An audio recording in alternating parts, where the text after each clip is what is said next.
सुंदर JD law education में आपका स्वागत है। Friends, welcome back to another video. आज की वीडियो में हम ऑर्डर 9 सीपीसी के बात करेंगे, जो कि ऑर्डर 9 बताता है कि अपीयरेंस ऑफ पार्टी और ना अपीयरेंस हो तो क्या होगा। तो ये जो है टोटल हमारी जितने मतलब इसके रूल्स हैं 14, उनको सबको हम समझेंगे प्रैक्टिकली और एक एक वर्ड का मतलब भी समझेंगे। और इसके एग्जांपल्स हैं, हिंदी इंग्लिश में मिक्स रहेगा, तो दोनों लैंग्वेज को समझने वाले लोगों के लिए काफ़ी ईजी होगा ये। तो आज हम देखिए क्या पढ़ने वाले हैं। ऑर्डर 9 के अंदर क्या है कि इसको देखो, इस ऑर्डर को क्या कहते हैं कि इसको कहते हैं attendance register of the court. Attendance का मतलब हो गया भाई कौन आ रहा है कोर्ट के अंदर, कौन नहीं आ रहा है। प्लेंटिफ ने सूट फाइल किया, अगली डेट से गायब हो गया। डिफेंडेंट को बुलावा आया, डिफेंडेंट आ नहीं रहा, समझ रहे हैं। तो ये जो अपीयरेंस और नॉन अपीयरेंस हैं उनके बारे में बात करता है। तो देखिए, why appearance is mandatory, dismissal of suits when plaintiff is absent. अगर देखिए प्लेंटिफ नहीं आएगा तो उसका सूट डिसमिस कर देंगे, और अगर डिफेंडेंट नहीं आएगा तो उसको एक्स पार्टी डिक्री कर देंगे, मतलब उसकी एब्सेंस में डिसीजन सुना देगी कोर्ट। और देखिए रेमेडीज़ टू, हम ये भी समझेंगे कि इसके अंदर कुछ रेमेडीज़ है। अगर आपका सूट डिसमिस हो जाता है या फिर आपका राइट क्लोज हो जाता है, आपको आपको आपका राइट बंद हो जाता है, तब आपको क्या करना चाहिए। And how to set aside an ex parte order. अगर आपके खिलाफ में एज ए डिफेंडेंट आपके खिलाफ में जजमेंट आई, ऑर्डर पास हुआ कोर्ट का, तो उसको एक्स पार्टी ऑर्डर को कैसे सेट असाइड कराना होता है। और कुछ प्रोफेशनल टिप्स समझेंगे लिटिगेशन के लिए इस वीडियो के अंदर। देखिए, सबसे पहले रूल 1 है appearance on fixed date. The legal requirement on the day fixed in the summons for the defendant to appear and answer, the parties shall be in attendance at the courthouse in person or by their respective pleaders, and the suit shall then be heard unless the hearing is adjourned to the future day fixed by the court। Basically ये कहता है कि देखिए legal requirement क्या है, भाई जिस दिन आपकी डेट फिक्स करी गई है डिफेंडेंट के लिए, तो आपको उस दिन आना है, आपको अपनी अटेंडेंस मार्क करानी है, चाहे वो आप खुद आइए या फिर अपने एडवोकेट को यानी कि अपने प्लीडर्स को बुला के लेके आइए। तो देखिए मैटर तो उसी दिन सुना जाएगा, और नहीं तो हो सकता है कि भाई अगली डेट अगर उसमें लग जाए, क्योंकि वो कोई भी रीजंस हो सकते हैं। जो फर्स्ट डेट है उसे कहते हैं D day, where both sides first show their faces to the court. तो यहाँ पे फर्स्ट टाइम जो है एक दूसरे का सामना होता है कि प्लेंटिफ और डिफेंडेंट एक बार मिलते हैं। देखिए रूल 1 के जो इंग्रेडिएंट्स हैं, सबसे पहली बात है कि समन इशूड, क्योंकि इसके अंदर समन इशू होता है। A valid summons must have been issued to the defendant. तो इसके अंदर क्या होना चाहिए, एक वैलिड मतलब सही एड्रेस पे सही पते पर समन्स जो है डिफेंडेंट को जाना चाहिए।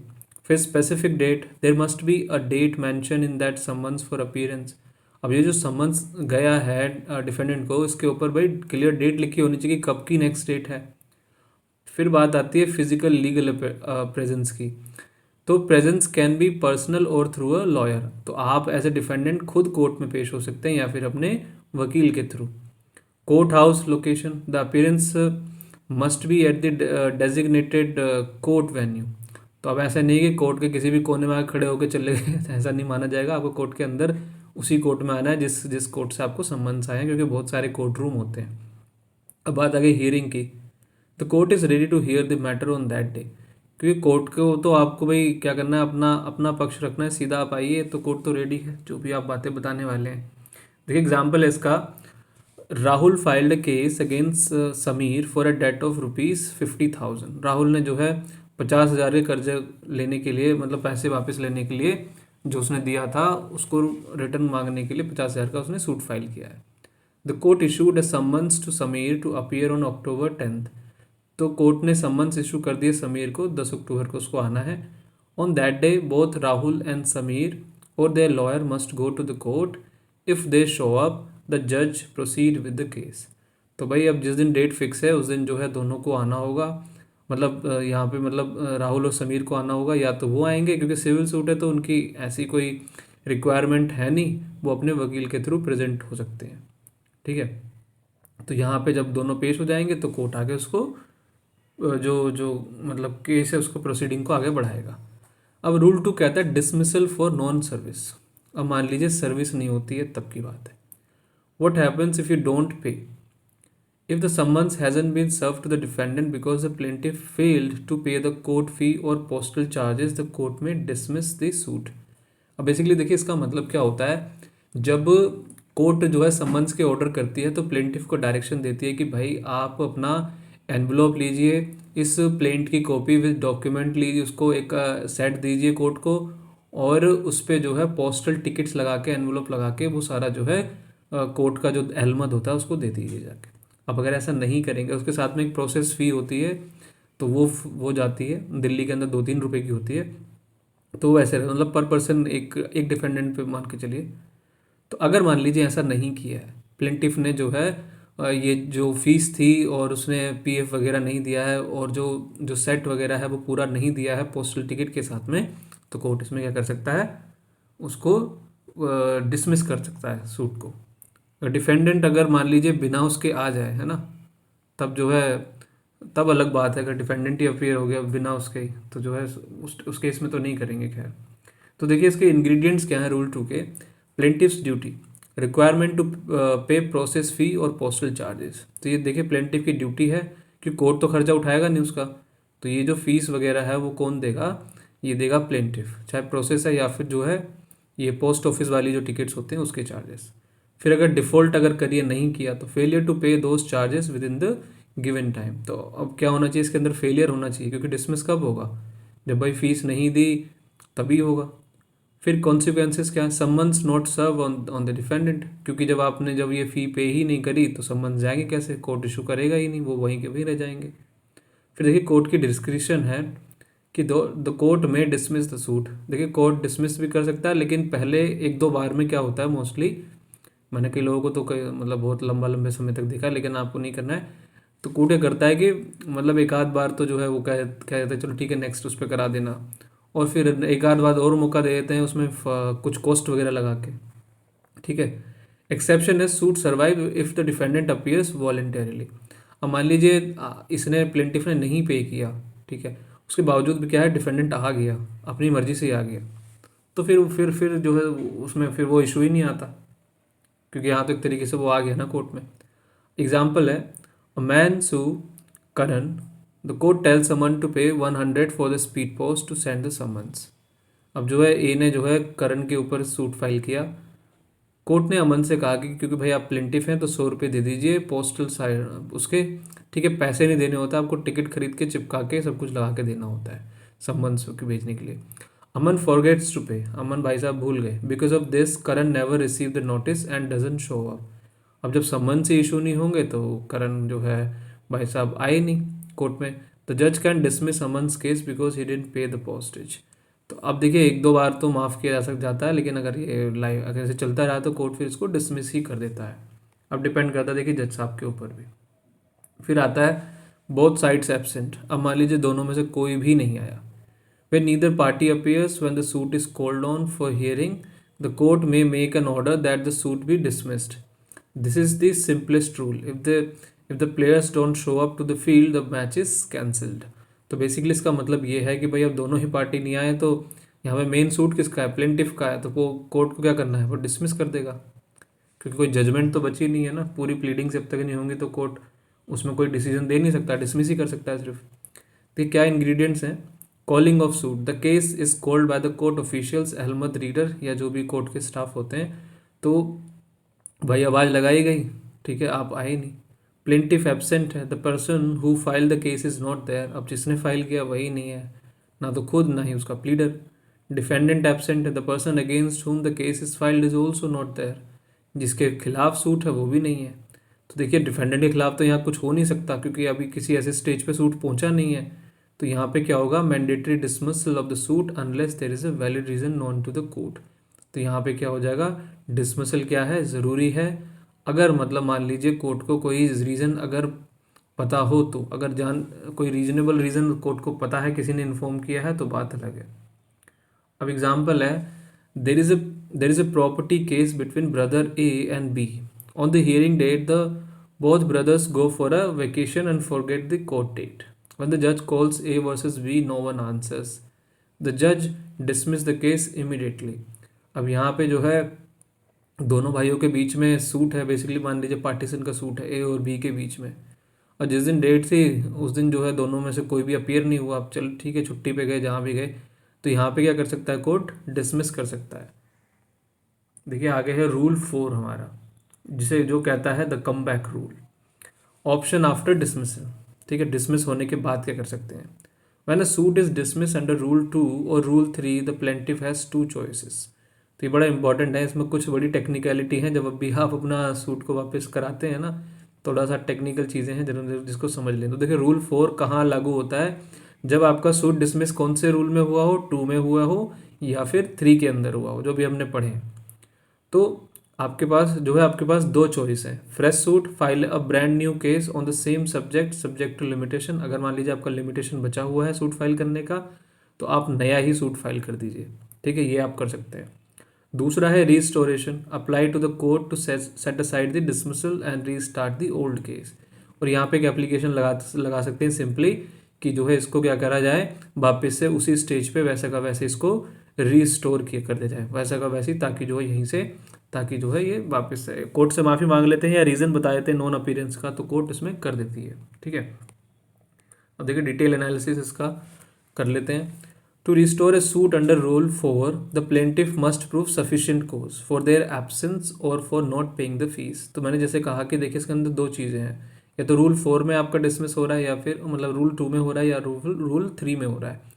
तो अगर मान लीजिए कोई भी जो इसमें सफिशिएंट कोज है, मतलब कोई भी आपके पास रीजनेबल कोई ऐसा कारण है जिसकी वजह से आप कोर्ट को बता सकते हैं कि भाई मैं नहीं आया, या ये काम मैं नहीं कर पाया, फीस नहीं दे पाया। ठीक है, तो कोर्ट इस ऐसे केस में कर सकता है। तो सफिशिएंट कोज है, ठीक है, इलनेस हो गई, एक्सीडेंट हो गया और सडन इमरजेंसी हो गई, इनमें से कोई चीज़ हो जाती है। लिमिटेशन है usually 30 days to apply for restoration. ये बड़ा इंपॉर्टेंट है, 30 दिन, जब जब आपका सूट डिसमिस होता है उसके 30 दिन में ये एप्लीकेशन लगानी होती है, तो ये बड़ा ध्यान रखना है। दूसरी बात है court action, if satisfied court appoints a day for proceedings. अगर मान लीजिए सब कुछ ओके है, कोर्ट को लग गया भाई ठीक है, हाँ जेन्युइन रीज़न है, तो फिर कोर्ट इसको रिस्टोर करके प्रोसीडिंग्स की जो है उसी वही जो है पुराना जो केस नंबर है उसी के साथ में इसको रिस्टोर कर देती है। इसका एग्जाम्पल देखते हैं। आफ्टर द जज dismiss brother A's case from rule 3, A returns and shows a medical report that he had food poisoning. The judge accept this sufficient cause and restore the case to its original position. तो जब अब जैसे हमारा जो पहले जो example था उसके हिसाब से अगर सूट डिसमिस हुआ, तो ए भाई साहब आ जाते हैं अपनी मेडिकल रिपोर्ट लेके उस दिन की, जिस दिन पिछली डेट थी कोर्ट की, और कोर्ट को कहते हैं कि जी देखिए ये रीज़न था जिसकी वजह से मैं नहीं आ पाया। तो कोर्ट इसको समझेगी बिल्कुल ये रीजनेबल कोज है, तो इसको वापस से उसी ओरिजिनल पोजीशन पे सूट को वहीं पे रीस्टोर कर देगी। रूल 5 है द 7-day डेडलाइन।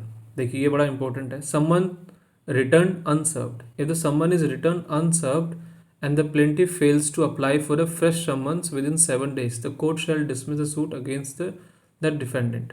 तो अगर मान लीजिए जब जो है समन्स भेजे गए वो सर्विस हो ही नहीं पाई, कई तरह के रीजंस हो सकते हैं, बस वहाँ पे रिपोर्ट आई कि भाई साहब वो सर्व नहीं हुआ, तो प्लेंटिफ के पास जो है टाइम है कि वो वापस से फ्रेश समन्स की कोर्ट से रिक्वेस्ट करे। तो कोर्ट इसमें जो है फिर से मौका दे देती है दोबारा सर्विस कराने का। नोट है earlier it was 1 month, now shorten to speed up trials. तो पहले जो है महीने तक का समय होता था, लेकिन अब जो है ट्रायल्स को फटाफट चलाना है, तो कोर्ट इसके अंदर कहने को वैसे डिसमिस करने की बात है, लेकिन प्रैक्टिकल में तो नहीं होता है, खैर उसमें फिर मौका मिल जाता है। एनीवे इंग्रेडिएंट्स ऑफ रूल 5, तो रिटर्न समन्स इसके अंदर क्या है भाई, वापस आ गए, summons come back to court because the address was wrong और हाउस वॉज लॉक्ड। ठीक है, तो इस वजह से वापस आ गया। 7-day window, plaintiff has exactly 7 days from the date of return to take action. तो प्लेंटिफ के पास 7 दिन है भाई, जब जैसे ही वो रिटर्न हो गया है उसके बाद में वो फ्रेश समन्स के लिए अप्लाई करे। रिक्वायरमेंट है plaintiff must apply for a new summons with the correct address. तो यहाँ पे क्या है, उसको नए समन्स के लिए अप्लाई करना पड़ेगा और कोर्ट को इस बार करेक्ट एड्रेस देना होगा, जिसके साथ में आप एक एप्लीकेशन लगाएंगे और साथ में उसके एफिडेविट पे भी देंगे। ठीक है, डिसमिसल है failure leads to dismissal of the suit. अगर आपने जो नहीं किया है तो फिर आपका सूट डिसमिस हो जाएगा, विच इज़ नॉट, ठीक है, इतना स्ट्रिक्टली नहीं होता है, पर हो सकता है फ्यूचर में जब तक आप ये वीडियो देख रहे हैं तब तक इतने रूल ऐसे फॉलो होने लग जाएं। एग्जाम्पल है Neha Shiv Priya the postman says Priya has moved और the summons returned to court on Monday. Neha must apply for a new summons by next Monday. If she sleeps on it for 2 weeks, her case will be dismissed. अब नेहा ने जो है प्रिया के ऊपर suit file किया और जब postman प्रिया के घर पहुंचा तो पता चला कि वो यहाँ तो रहती नहीं है, तो समन्स वापस आ गए मंडे को। अब नेहा के पास नेक्स्ट मंडे तक समय है, ये जो है दोबारा से कराने का, नहीं करती है तो उसका सूट डिसमिस हो जाएगा, बस ये बात कहते हैं। रूल 6 इसका एक्स पार्टे पावर, काफ़ी इंपॉर्टेंट है ये। When defendant is absent, if only the plaintiff appears and defendant is absent the court checks the summon status. तो मान लीजिए प्लेंटिफ भाई साहब आ गए हैं, डिफेंडेंट भाई साहब सर्विस हो गई है, उसके बाद मतलब सर्विस हो गई है, ये इसका मेन चीज़ है कि अगर सर्विस हो गई है तब वो नहीं आता है, तब के टाइम पर है तो कोर्ट चेक करेगा भाई सर्विस प्रूफ, तो सर्विस को चेक करेगा भाई ये सर्विस हुई है कि नहीं है। सर्विस हो गई है तो फिर जो है कोर्ट उसको क्या कर देगा, एक्स पार्टे। एक्स पार्टे का मतलब है उसको उसकी एब्सेंस लगा के कोर्ट को मतलब सूट को आगे बढ़ा देगा। बेसिकली उसका राइट एक तरीके से बंद हो जाएगा डिफेंडेंट का। अब नॉट प्रूव्ड है, अगर मान लीजिए अगर वो साबित नहीं हुई, सर्विस हुई है, तो क्या होगा, फ्रेश समन्स इशू होंगे। ठीक है। Served late, hearing adjournment to give defendant time. अब मान लीजिए हो चुका है लेकिन वो काफ़ी जो है दिनों के बाद हुआ है, काफ़ी लेट है और 1-2-4 दिन के बाद ही डेट आ गई है। ठीक है। तो मान लीजिए आज की डेट थी और 3 दिन पहले ही हुआ है, तो इसमें तो मतलब ठीक है, उसका अपना जवाब फाइल करने के लिए 30 दिन है, तो अभी 3 दिन में तो सूट उसको एक्सपार्टे कर नहीं सकते, तो उसको नेक्स्ट डेट जो है कोर्ट ऑटोमेटिक दे देती है। अब देखिए इसके इंग्रेडिएंट्स क्या है रूल 6 के। सिनेरियो है समन्स, भाई देखिए सर्व्ड हो गए हैं, ठीक है, तो क्या कंडीशन है उसमें देखना होगा कि प्रॉपर सर्विस हो गई है, वो प्रूफ होनी चाहिए। तो ऐसे केस में ऑर्डर मतलब कोर्ट जो है एक्सपार्टे कर देगा डिफेंडेंट को। फिर समन्स अगर नहीं हुए हैं तो इसमें जो है सर्विस इसका मतलब प्रूफ नहीं हुई और कोर्ट जो है दोबारा से समन्स की ऑर्डर कर देगा। अब मान लीजिए लेट हुआ है सर्विस, है ना, तीसरा सिनेरियो हमारा सर्व जो है बट लेट, तो यहाँ पे कंडीशन क्या है, no sufficient time to appear. अब जो है जैसे कहा कि मैंने 30 दिन का समय है, अभी 3 दिन पहले ही सर्विस हुई है, तो इसमें कोर्ट जो है फिर डेट लगा देगा भाई, क्योंकि उसका कोर्ट फिर अगर ऐसा करेगा तो गलत ऑर्डर हो जाएगा। अगर इसके 3 दिन पहले सर्विस हुई है और फिर वो डिसमिस कर दे तो वो फिर गलत है, फिर तो ऊपर के कोर्ट में या फिर उसमें ही जो है चैलेंज करेंगे, वो अपने आप से वापस हो जाएगा। ठीक है ना, पहली बात तो जज साहब ऐसा गलत करेंगे नहीं। एग्जाम्पल है, Ravi appears in court, the record shows Sonu received a summons 2 weeks ago, but Sonu is not in court. The judge says, okay, we will hear only Ravi's side now. This is an ex parte proceeding. Okay, the Ravi appears in court. The court जो है रवि भाई साहब जो basically यहाँ पे plaintiff हैं और ये दिखाता है कि सोनू को जो है सर्विस हो चुकी है बट वो आता नहीं है। तो कोर्ट कह रहा है कि जी हम जो है इसमें क्या करेंगे, रवि को ही सुनेंगे। पर इस केस के अंदर ना यहाँ पे 2 हफ्ते की जगह ना आप इसको 30 दिन कर लीजिए। ठीक है, 30 डेज। ठीक है, 30 दिन के बाद ऐसा कोर्ट कर सकता है, 2 वीक्स में नहीं कर सकता। ओके, 2 वीक्स करेगा, अगर मान लीजिए 2 वीक्स का रूल है तो यहाँ पे कोर्ट डेट दे देगा। मैंने ध्यान नहीं किया इसको। रूल 7 है, better late than never, stopping the ex parte train. तो भाई जितना जो है मतलब मान लीजिए कि आप मान लीजिए जब लेट हो गए, लेकिन ऐसा है कि फिर उसको छोड़े ना, तो आपको उसको रिकवर भी तो करना है। तो क्या होता है, if the defendant appears at an adjourned hearing and shows good cause for his previous absence, the court may allow him to be heard as if he had appeared on the first day. तो अगर मान लीजिए उसके पास जो पिछली date पे ना आने का, डिफेंडेंट के पास जो है पिछली डेट पे ना आने का एकदम बहुत अच्छा खासा सॉलिड रीज़न है, तो कोर्ट के सामने उसको वो रखेगा और कोर्ट उसको जो है आगे सुनेगा, जब भी मतलब उसको मतलब सुनेगा, बेसिकली ये मतलब है इसके। देखिए रूल 7 के इंग्रेडिएंट्स क्या हैं। अपीयरेंस में क्या है, defendant comes to court after the first date has passed. तो डिफेंडेंट कब आ रहा है भाई, जब पहली सुनवाई जा चुकी है बेसिकली। ऑन गोइंग सूट है, the x Partey hearing must still be in progress. तो यहाँ पे क्या चल रही है इस टाइम पे, एक्स पार्टे जो है चल रहा है, क्योंकि डिफेंडेंट को हटा दिया गया भाई उससे, ठीक है, उसकी एब्सेंस लग गई है। तो गुड कॉज अगर दिखा दी जाती है, a reasonable excuse for missing the previous date, अगर उसके पास जो है मान लीजिए कोई मेडिकल या कोई भी किसी भी तरह की इमरजेंसी, किसी की डेथ हो गई थी, जो भी है वो दिखा देता है, तो वो कोर्ट जो है उसको सुन लेगा और उसको उसका राइट वापस दे देगा। रिजल्ट क्या है, defendant is put back in the same position as day 1। तो कोर्ट इसमें क्या करेगा, उसको वैसे का जैसे पहले समय की तरह ही उसका राइट जो है उसको वैसे लौटा देगा। इसका बेसिकली मोटा मोटा मतलब यही है। अब देखिए इसका एग्जांपल है सोनू, फ्रॉम रूल 6 की बात करें, rushes to court on the second date. Sonu भाई साहब जो भागते हुए आ गए हैं दूसरी डेट पे कोर्ट में। ही टेल्स जज his car broke down on the first date. The जज सेज फाइन, पे 500 fine and now you can file your reply.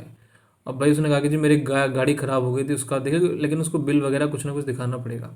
फिर कोर्ट कहेगा चलो ठीक है, आप ये 500 रुपये का आप पे जुर्माना लगाते हैं और फिर अपना आप जवाब फाइल कर दीजिए। तो कोर्ट इस तरीके से उसका राइट जो है उसको दे देगा। अब मान लीजिए प्लेंटिव भाई साहब ही नहीं आते हैं, प्लेंटिव ही एब्सेंट है, तो रूल 8 कहता है when the creator is missing, उस सूट को रचना करने वाला, बनाने वाला ही गायब है। If only the defendant appears and plaintiff is absent, the court shall dismiss the suit unless the defendant admits the claim partially और फुली। अब बेसिकली मान लीजिए कि प्लेंटिफ ही जो है, मतलब डिफेंडेंट आ गया, प्लेंटिफ जो है नहीं आया, तो कोर्ट जो है डिसमिस कर देगा।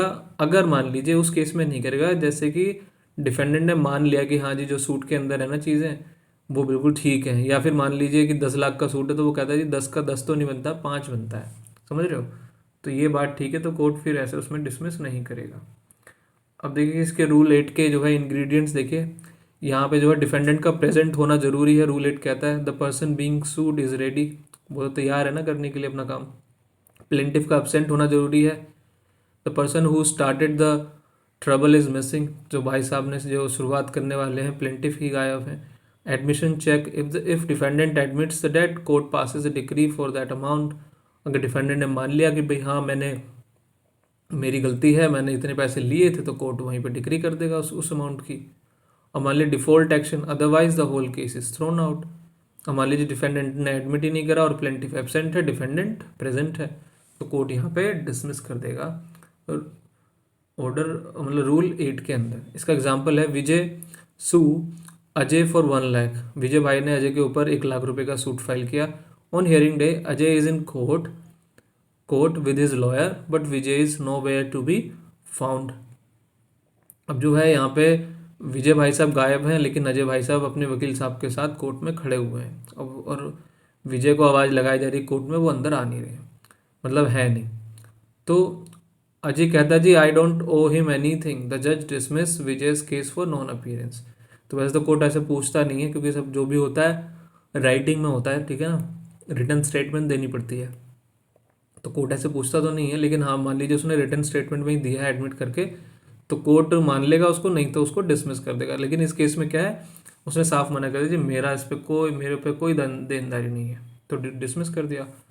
अब रूल 9 है द डेडली ट्रैप। बड़ा ही ज़बरदस्त रूल है ये। इसमें जो है कई बार आपको बहुत यूज़फुल, मतलब आप जब प्रैक्टिस करेंगे तो आपको बहुत यूज़ में आएगा ये। इसके स्ट्रिक्ट कॉन्सिक्वेंसेज हैं। If a suit is dismissed under Rule 8, the plaintiff is barred from filing fresh suit on the same cause of action. He can only apply for restoration of the same suit. ये बहुत ही important चीज़ है। अगर मान लीजिए rule 8 के अंदर जो है ये आपका सूट डिसमिस हुआ है, तो प्लेंटिफ इसमें नया सूट फाइल नहीं कर सकता। जो हमने पहले पढ़ा था कि रूल 2 और 3 के अंदर था, तो वो उसके पास फ्रेश सूट फाइल करने का था, लेकिन यहाँ पे नहीं है, ठीक है, उस सेम कॉज ऑफ एक्शन पे उसके पास एक ही ऑप्शन है कि वो उसको जो है दोबारा से रीस्टोरेशन की एप्लीकेशन लगाए कि इसको वैसा का वैसा वापस कर दीजिए। तो compare this rule with rule 4 where a fresh suit is allowed, rule 9 is much harsher. तो देखिए रूल 4 के अंदर तो रूल 2 और 3 की बातें थी, लेकिन रूल 9 के बाद अंदर क्या है, रूल 8 की बात है। तो रूल 8 जो है बताता है, अगर मैं आपको वापस से पीछे दिखाऊं तो आप देखेंगे रूल 8 ने क्या किया कि डिफेंडेंट आया है और प्लेंटिफ नहीं आया है, समझ रहे हैं। लेकिन पहले में जो क्या था, सर्विस नहीं हुई थी, वो अलग बातें हैं, तो सर्विस की बातें अलग चीज़ हैं, ठीक है। तो अब यहाँ पे देखिए इसका इसके वो देखते हैं, इंग्रेडिएंट्स देखते हैं। देखिए प्रोहिबिशन है, legal bar on starting new case for the same issue. तो रूल 9 जो है प्रोहिबिट करता है प्लेंटिफ को नया सूट फाइल करने के लिए। रेमेडी क्या है, application to set aside dismissal. आपके पास जो है क्या चीज़ अवेलेबल है, आप जो मतलब रेमेडी आपकी है कि एप्लीकेशन लगा दीजिए, जो डिसमिस किया था उसको, सूट को रीस्टोर कराने की एप्लीकेशन लगा दीजिए। एविडेंस क्या है, मस्ट प्रूव सफिशिएंट कोज। एग्जांपल है severe illness, death in family तो आपको प्रूफ करना है कि भाई कोई जेन्युइन कारण था जिसकी वजह से आप नहीं आ पाए थे। अगर वो दिखा देंगे तो कोर्ट उसको रिस्टोर कर देगी। और नोटिस है, court want restore without telling the defendant first. तो यहाँ पे जो है डिफेंडेंट को बुलाया जाएगा, उसको नोटिस दिया जाएगा और वो भी उस एप्लीकेशन का जवाब देगा, क्योंकि हो सकता है कि डिफेंडेंट उसको अच्छे से जो है डिफेंड कर पाए और बताए कि नहीं नहीं ये तो झूठ बोल रहा है ना। तो फिर जो है वाकई में ही ये सूट डिसमिस ही रहेगा। एग्जाम्पल है विजय से केस में फ्रॉम रूल 8 में जो हमने पढ़ा था, जो कि उसका डिसमिस हो गया था, ठीक है ना। तो उसमें अजय आया था और विजय नहीं आया था। He can not file new case number 2 against Vijay for the same money. तो वो जो है सूट नहीं फाइल कर सकता, ठीक है। अब he must go back to the same जज and explain why he was absent to get the old case reopened. तो सेम ही कोर्ट में जाएगा और वहाँ पे एप्लीकेशन लगाएगा और बताएगा कि जी मैं इस वजह से नहीं आ पाया, समझ रहे हैं। तो फिर वो रिस्टोरेशन की एप्लीकेशन लग जाएगी। आगे चलते हैं। देखिए रूल 10 एंड 11 कहते हैं कि टीम प्लेयर्स की बात करते हैं।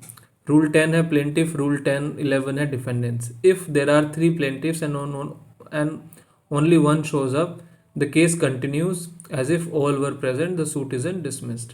अब मान लीजिए 3-4 जितने भी प्लेंटिफ है उनमें से एक आता है तो उसमें कोई दिक्कत नहीं है, सूट जो चलता रहेगा, उसमें कोई इशू नहीं है, ठीक है ना, उसमें डिसमिस नहीं होगा। लेकिन 11 थोड़ा सा उल्टा है। If there are 3 defendants and only one shows up the case proceed against all the absent one risk an ex parte decree. तो अब इसमें अगर मान लीजिए 3-4 डिफेंडेंट बने हैं लेकिन उसमें एक आता है तो एक के खिलाफ उसका राइट पूरा चलता रहेगा, लेकिन बाकी के खिलाफ क्या हो जाएगा, सूट हो जाएगा एक्स पार्टी। तो उनके लिए एक्स पार्टी डिग्री होगी, कोर्ट उनको नहीं सुनेगी। रूल 12 क्या कहता है कि डायरेक्ट ऑर्डर्स कोर्ट कर सकता है, non attendance in person. If the court specifically ordered a party to appear in person in court, and they only send a lawyer or nobody, the same consequences of dismissal or ex parte apply। तो यहाँ पे देखिए court जो है direct ही जो है order कर सकता है कि अगर मान लीजिए मेन पार्टी को जो प्लेंटिफ है डिफेंडेंट को बुलाया गया है वो नहीं आता है तो मेन तो यहाँ प्लेंटिफ की बात हो रही है, डिफेंडेंट पे तो जो है वो बात है कि भाई एक्स पार्टी वाली बात है।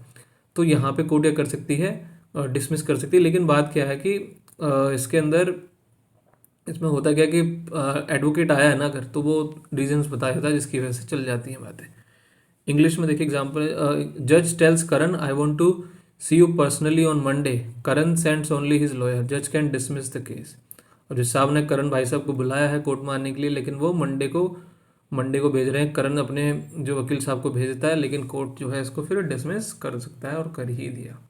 देखिए रूल 13 कहता है शील्ड के बारे में, डिफेंडेंट्स की जो रेमेडी है ये जो है इसका मेन हार्ट है। A defendant against whom an ex parte decree is passed can apply to the court to set aside it. अब मान लीजिए डिफेंडेंट के एब्सेंट में जो है उसको बेसिकली एक्स पार्टी कर दिया और उसके खिलाफ जो है एक्स पार्टी डिग्री भी करती है, तो उसको सेट असाइड कराने के लिए एप्लीकेशन लगती है 9-13 के अंदर, ठीक है ना, रूल 13 के अंदर। This is the most famous rule of order 9, it gives the defendant second life. इसके अंदर मतलब मोटे मोटे जो 3 हमने बातें करी हैं, रूल 4 और रूल 9 की बात करी, और सब उससे भी सबसे बढ़िया जो मतलब जो फेमस है इसके अंदर है ये रूल 13, ठीक है, ऑर्डर 9 का, जो कि डिफेंडेंट को जो है सेकेंड लाइफ देता है, ये पुनर्जन्म देता है कि भाई कोई अपना कारण बताओ ताकि जो आपके अगेंस्ट जो डिग्री पास हो गई, जजमेंट आ गई है, वो सेट असाइड हो सके। इसके इंग्रेडिएंट्स क्या हैं, the defendant must satisfy the court on either of these 2 grounds. देखो कोर्ट को जो है उसको 2 बातों पे समझाना होगा। पहली बात है कि समन्स नोट सर्व्ड, उसको बताना होगा कि भाई देखिए उसको समन्स की कॉपी मिली ही नहीं, उसको कोई कोर्ट की तरफ से किसी तरह का कोई नोटिस नहीं आया। अब बात आ गई कि सफिशिएंट कॉज, क्योंकि देखिए he was prevented by a valid reason from attending, जैसे स्ट्राइक है, इलनेस है, या फिर मान लीजिए किसी की डेथ वगैरह जो भी है, आपने बता दिया कि भाई कुछ कारण थे जिसकी वजह से नहीं आ पाया। तो इसके अंदर प्रोवाइजो है, decree won't be set aside just because of an irregularity in summons if the defendant knew the date. तो डिग्री जो है ऐसे ही जो है सेट असाइड नहीं कर दी जाएगी अगर मान लीजिए कोई छोटी सी कोई टेक्निकलिटी है, मान लीजिए समन्स अगर, लेकिन मान लीजिए समन्स के बारे में डेट का जो है डिफेंडेंट को पता है, तब तो नहीं मानी जाएगी, ठीक है ना। तो वो डिसमिस का डिसमिस ही रहेगा, एक्स पार्टी का एक्स पार्टी रहेगा। एग्जाम्पल है, Sonu finds out an ex parte decree was passed against him, He proves to the court that the summons was sent to his old address where he doesn't live anymore. The judge set aside the decree and reopens the case. अब मान लीजिए सोनू को एक्सपार्टे कर दिया गया है तो सोनू बताता है भाई साहब जहाँ आपने सॉरी रिस्पेक्ट से बोलना है जहाँ आपने सम्मन्स भिजवाए थे वो उस एड्रेस पे तो मैं रहता ही नहीं हूँ। तो जज साहब इसमें क्या करेंगे, डिक्री को सेट असाइड कर देंगे और केस को रीओपन कर देंगे। यहाँ पे सोनू को अपना केस लड़ने का मौका मिल जाएगा। 14 कहता है फेयर प्ले के बारे में। No secrets in court, no secret shall be set aside on any such application as aforesaid unless notice thereof has been served on the opposite party. तो बेसिकली कोई भी सेट असाइड की application लगा रहा है तो दूसरी party को सुना जाएगा, उसको नोटिस दिया जाएगा। ऐसा नहीं है कि इसे कहते हैं फेयर प्ले, ठीक है ना। ऐसे बिना उसको सुने नहीं मतलब आप जो है आगे नहीं बढ़ सकते। तो बिफोर द जज कैंसिल्स रवीज विन मतलब कि एक्सपार्टी डिक्री द जज must call Ravi and hear his objections. तो अगर भाई मान लीजिए अगर आप जब सेटिसाइड कर रहे हैं एक्सपार्टी डिक्री को तो उसको जो है प्लेंटिफ को सुन तो लें, वो भी तो अपने ऑब्जेक्शन ला के बताएगा ना कि भाई क्यों करना था क्यों नहीं करना चाहिए। ठीक है, this is the summary, please have a look. ये इंपॉर्टेंट रूल है 3, 6, 8 एंड 13। और आपको वीडियो पसंद आई है तो प्लीज़ इसको लाइक करें, चैनल को सब्सक्राइब करें और कोई सजेशन है तो प्लीज़ दें। कुछ समझ में नहीं आया तो कमेंट में लिखें, मैं उसको एक्सप्लेन कर दूंगा। Thank you so much for watching the video. सुंदर जेडी लॉ एजुकेशन।